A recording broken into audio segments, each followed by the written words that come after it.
Hello students, and welcome back again to yet another class of Alternative English.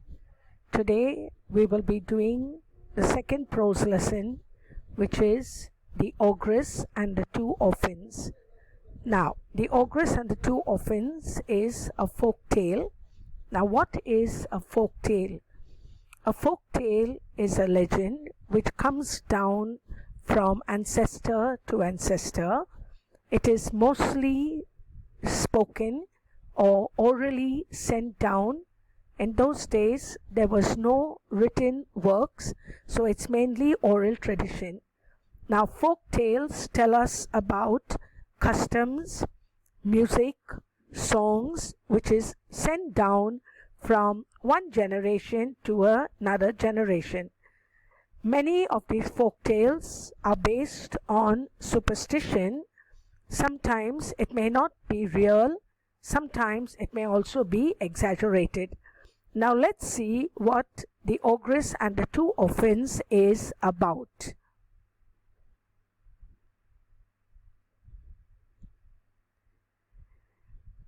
The story of The Ogress and the Two Orphans is adapted from the Chakisang and the Angami tribes. Now, it is about two orphan boys.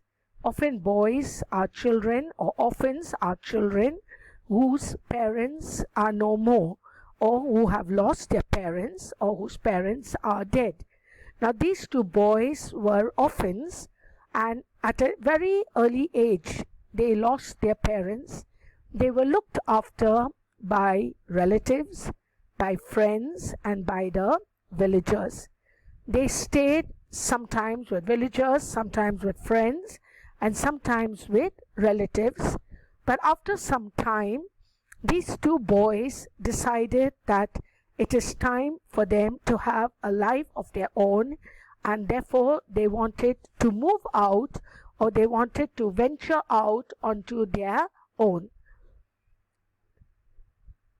Now, as they grew up, besides hunting, they were also farmers, but gradually they left their village and they went out into the forest to hunt. They hunted small animals, and while they were hunting, they found a very strange phenomena which was taking place. Now, what was this? They saw that the animals which they had hunted actually had their heads bitten off. Now, this was strange, because if the animal is small, it could have been carried away whole by a bigger animal, but only the heads being taken off. They wondered why. Therefore, these two brothers decided that they would hide behind some trees and really see what was happening. Now, while they were hiding, they saw an ogress coming by. Now, the ogress is actually a female giant eating man-eater. Now, when she approached these boys, but she very cunningly changed her appearance, and she did not look as hideous as she ought to look, but instead she looked like a beautiful woman, and therefore the two brothers were mesmerized, or they were in awe seeing them, and they did not actually realize who she was and what her intention was.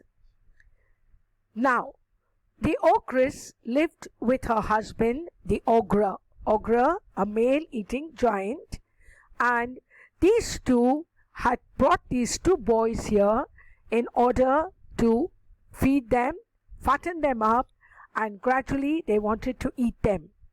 Now, the ogress was very cunning, therefore she made the boys sleep in separate rooms. The younger brother was with her, while the older one was in another room. Now, one day the younger brother overhears the ogress and the ogre talking.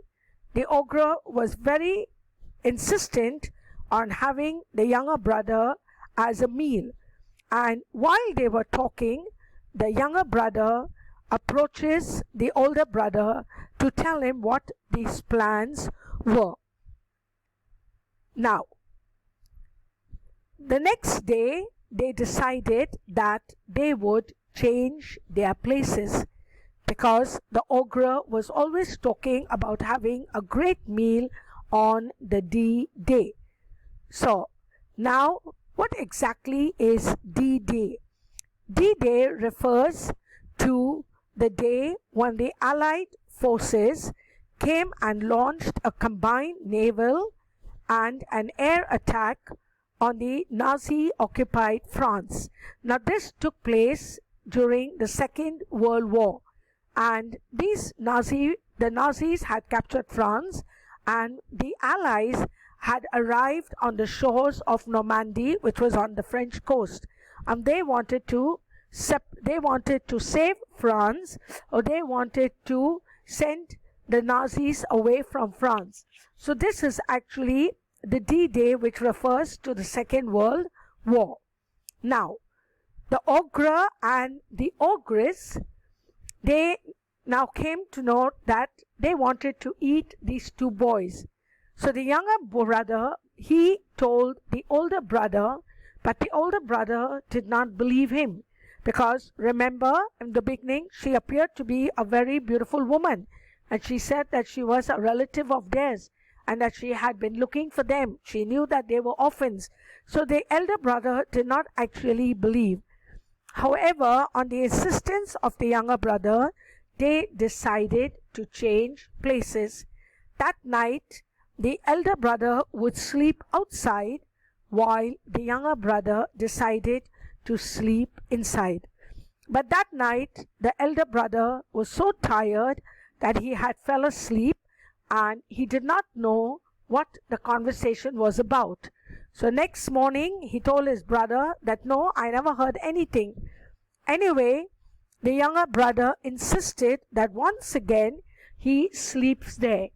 This time, the whole day he was made to rest, so that in the night he would be awake and he could hear what the conversation was. And on the second night, he did hear the ogre demanding that they kill and eat the brothers. Now, the elder brother knew that this was dangerous to stay here, so he decided that they would now both try and escape from the clutches of the ogre and the ogress. Now, the younger brother was smart, so what he did, he took as many charms as he could, and they ran away. Now, when the ogre and the ogress found that the two young boys had escaped, they started to chase them. They came to the river, and when they came to the river, they found that they had two alternatives: either be eaten alive by the ogre and the ogress, or be drowned in the river. However, they preferred to be drowned. Now, these two brothers, luckily they found the charm, and this charm separated the river. It made a sort of pathway, and the two brothers immediately crossed.